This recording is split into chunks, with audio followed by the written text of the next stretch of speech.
Salut, salut, j'espère qu'on va tous bien. On est vraiment bénis de compter encore parmi les vivants en ce jour du 4 juin 2025. Et on retourne toute la gloire au Seigneur Jésus-Christ, par qui nous avons le mouvement, la respiration et l'être.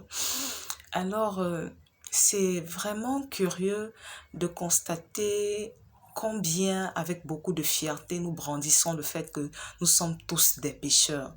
Personne ne se réjouit de savoir qu'il est atteint d'un cancer, il est atteint de diabète ou d'une maladie incurable.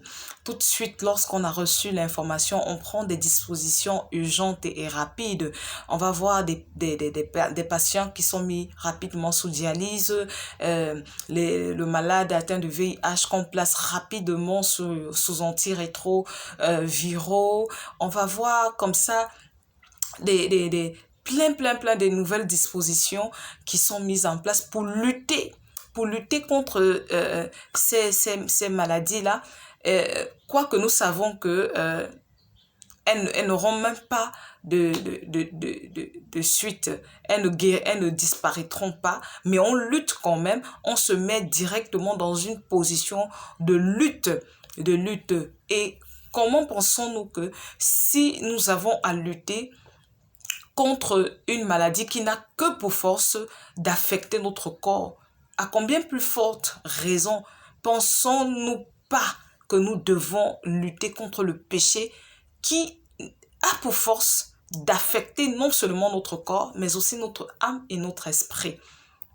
Alors c'est vraiment l'interpellation forte vraiment qui est faite dans cette vidéo. Mon frère, ma soeur, ne banalise plus le péché. Nous avons à lutter contre le péché et non à nous asseoir, à nous prévaloir tout simplement du fait que nous sommes tous pécheurs et nous n'avons rien à faire. Même lorsque nous savons que nous ne pourrons pas guérir du VIH, nous ne pourrons pas guérir peut-être du cancer, mais nous luttons quand même. Personne ne reste lassiste devant cette information et personne ne s'en réjouit.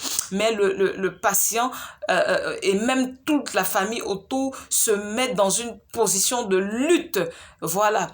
Et nous aussi, nous ne devons pas rester lassistes devant le péché. Nous avons à lutter contre le péché. Quand nous observons le monde aujourd'hui avec tous les fléaux. C'est l'effusion du péché qui est manifestée. Le péché est en train vraiment de gangréner notre vie est en train de gangréner la terre, est en train de gangréner sournoisement le monde. On se dit que non, les hommes sont devenus farfelus, ils sont devenus trucs. Non, c'est le péché qui est en train, voilà, de faire effusion comme ça là, de son venant, de sa force.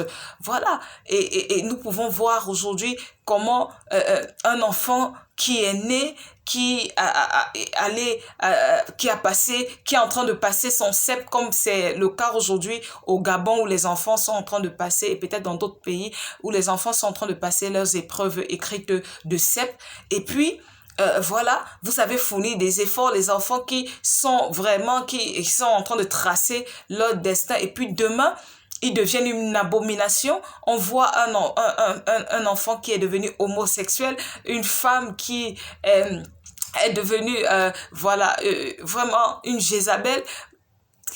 En fait, la société, on voit beaucoup de fléaux, l'inceste qui prend forme, l'homosexualité, on voit la bestialité, on voit la cruauté, la corruption, des phénomènes effroyables qui sont comme ça en train de se manifester à profusion sur la terre et du milieu des hommes. Les infidélités, les trahisons, vraiment il y a une telle insécurité grandissante sur la terre à cause de l'effusion du péché dont nous nous banalisons, dont nous sommes assis fièrement. Mon frère, ma soeur, c'est toi et moi qui avons à lutter contre ce fléau. C'est une chose de rester et de décrier sur son portable, derrière de pianoter sur les touches de son téléphone, en train de dire, oh vraiment, où va le monde, qu'est-ce que sont devenus les gens, oh faisons comme ça. Non, nous avons tous à lutter à prendre une position, à prendre des dispositions urgentes. C'est une mauvaise nouvelle que d'apprendre que nous sommes des pécheurs parce que nous portons une semence destructrice en nous et c'est pour ça que Dieu nous demande d'aller et d'apporter la bonne nouvelle qui est Jésus-Christ. Parce que cette effusion du péché-là ne peut qu'être arrêtée par le sang de Jésus-Christ, par la vie de Jésus-Christ. Et c'est cette vie qui doit être manifestée sur terre. Alors, mon frère et ma sœur, il est temps que tu reçoives la vie de Jésus-Christ, que tu laisses que Jésus-Christ devienne pas seulement ton sauveur, mais aussi ton Seigneur, celui qui doit piloter ta vie, celui qui doit te dicter comment tu dois vivre, pas celui à qui tu dois dicter ta conduite, non, c'est lui qui doit te dicter comment tu dois vivre. Est-ce que tu laisses aujourd'hui que Jésus-Christ soit celui qui pilote ta vie, qui te dicte la conduite, qui te dicte tes décisions et tes choix? Est-ce que tu permets cela? Je te laisse sur cette question. Prends le bon choix, prends la bonne décision aujourd'hui.